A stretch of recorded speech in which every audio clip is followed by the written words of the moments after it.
വയനാട് മുണ്ടക്കൈ ഉരുൾപൊട്ടൽ ദുരന്തഭൂമിയിൽ രക്ഷാദൌത്യം 5-ാം നാൾ. ചൂരൽമല മുണ്ടക്കൈ ചാലിയാർ മേഖലയിൽ തിരച്ചിൽ അല്പസമയത്തിനകം പുനരാരംഭിക്കും. ഡ്രോൺ ഉപയോഗിച്ചുള്ള ഐബോർഡ് റഡാർ പരിശോധനകൾ കൂടുതൽ മേഖലകളിൽ ഇന്ന് നടത്തും. ഇന്നലെ 14 മൃതദേഹങ്ങളാണ് കണ്ടെത്തിയത്. അതേസമയം വയനാട് ഉരുൾപൊട്ടൽ ദുരന്തത്തിൽ മരിച്ചവരുടെ എണ്ണം 338ആയി. വിവരങ്ങളുമായി അനൂപ് ചേരുന്നുണ്ട്. അനൂപ്, കഴിഞ്ഞ ദിവസത്തെ പരിശോധന അത് എടുത്തു പറയേണ്ട ഒരു കാര്യം തന്നെയാണ്. 4 പേരെയാണ് രക്ഷിക്കാൻ കഴിഞ്ഞത്. അതുപോലെ തന്നെ വൈകുന്നേരം ഏകദേശം 4 മണിയോടെ ഈ റഡാർ പരിശോധനയിൽ മണ്ണിനടിയിൽ മനുഷ്യ സാന്നിധ്യമുണ്ടെന്ന് കണ്ടെത്തിയ ഒരു സമയമായിരുന്നു. പിന്നീട് അങ്ങോട്ടുള്ളത് അത് കേന്ദ്രീകരിച്ചുള്ള ഒരു തെരച്ചിലായിരുന്നു. 5 മണിക്കൂർ നീണ്ട തെരച്ചിൽ ഒടുവിൽ വിഫലമാവുകയായിരുന്നു. മനുഷ്യ സാന്നിധ്യം ഇല്ലെന്ന് അധികൃതർ സ്ഥിരീകരിക്കുന്ന ഒരു കാഴ്ചയായിരുന്നു ഇന്നലെ കണ്ടത്. ഈ പരിശോധനകളെല്ലാം പുരോഗമിക്കുന്ന ഒരു സമയത്ത് ഈ മുഖ്യമന്ത്രിയുടെ ശക്തമായ ഇടപെടലിലൂടെ കൂടുതൽ സഹായങ്ങൾ ഉപയോഗിച്ചുള്ള അല്ലെങ്കിൽ കൂടുതൽ സംവിധാനങ്ങൾ ഉപയോഗിച്ചുള്ള ശക്തമായ ഒരു പരിശോധനയായിരുന്നു കഴിഞ്ഞ ദിവസം രാത്രി 9 മണി വരെ കാണാൻ കഴിഞ്ഞത്. എന്നാൽ ആ പരിശോധനയിൽ ഒന്നും തന്നെ കണ്ടെത്താൻ സാധിക്കാത്ത ഒരു അവസ്ഥയായിരുന്നു കഴിഞ്ഞ ദിവസം ഉണ്ടായത്. ഇന്നിപ്പോൾ പരിശോധന ആരംഭിക്കുമ്പോൾ ആ മേഖലകൾ കേന്ദ്രീകരിച്ച് തന്നെയായിരിക്കുമോ ആദ്യഘട്ടത്തിലുള്ള പരിശോധന?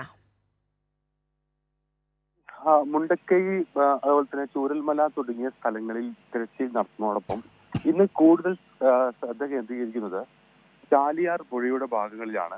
ഇവിടങ്ങളിൽ നിന്ന് കഴിഞ്ഞ ദിവസവും നിരവധി മൃതദേഹങ്ങൾ ലഭിച്ച സാഹചര്യത്തിൽ ശക്തമായ ഒരു തിരച്ചിൽ ഈ മേഖലയിൽ നടക്കേണ്ടതുണ്ട് എന്ന് അധികൃതർ കരുതുന്നു. അതിന്റെ അടിസ്ഥാനത്തിൽ ഇന്ന് കൂടുതൽ പരിശോധനകൾ ഈ മേഖല കേന്ദ്രീകരിച്ച് നടക്കും.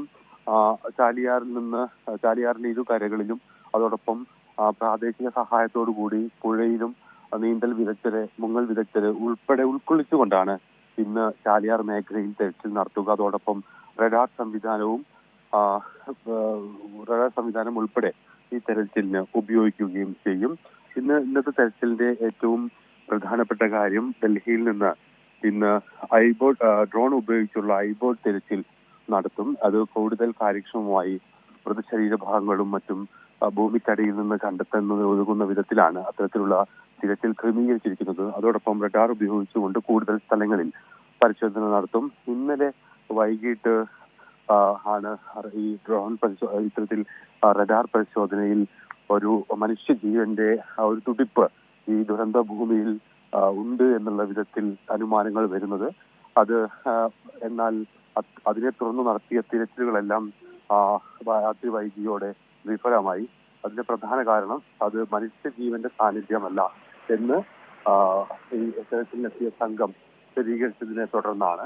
ഏതായാലും അതല്പം നേരത്തേക്ക് നമുക്ക് വലിയൊരു പ്രതീക്ഷ നൽകിയിരുന്നു. ദുരന്തം നടന്ന 4-ാം ദിവസവും ഒരു ജീവന്റെ തുടിപ്പ് ഈ ഭൂമിയിൽ ശേഷിക്കുന്നുണ്ട് എന്നുള്ള കാര്യം വലിയൊരു പ്രതീക്ഷയും ആശ്വാസവും ഒക്കെയായി മാറിയെങ്കിലും അത്തരം പ്രതീക്ഷകൾക്കുമേൽ അത്തരം തിരച്ചിലുകൾ വിഫലമായി അവസാനിക്കുകയാണ് ചെയ്തത്.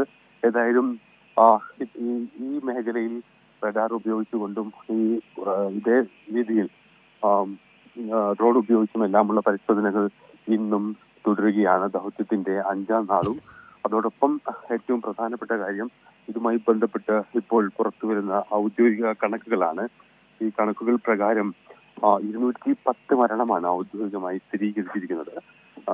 അതിൽ 96 പുരുഷന്മാരുണ്ട്, സ്ത്രീകൾ 85, കുട്ടികൾ 29 എന്നതാണ് അതിന്റെ കണക്ക്. ബന്ധുക്കൾ തിരിച്ചറിഞ്ഞ മൃതദേഹങ്ങളുടെ എണ്ണം 147 കണ്ടെത്തിയ ശരീരഭാഗങ്ങളുടെ എണ്ണം 139. പോസ്റ്റ്മോർട്ടം കഴിഞ്ഞ മൃതദേഹങ്ങളുടെ എണ്ണം 207 എന്നുള്ളതാണ്. ജില്ലാ ഭരണകൂടത്തിന് കൈമാറിയ മൃതദേഹങ്ങളുടെ എണ്ണം 62. ഇത് നിലമ്പൂർ മേഖലയിൽ നിന്നും മറ്റും കണ്ടെടുത്ത മൃതദേഹങ്ങളാണ്.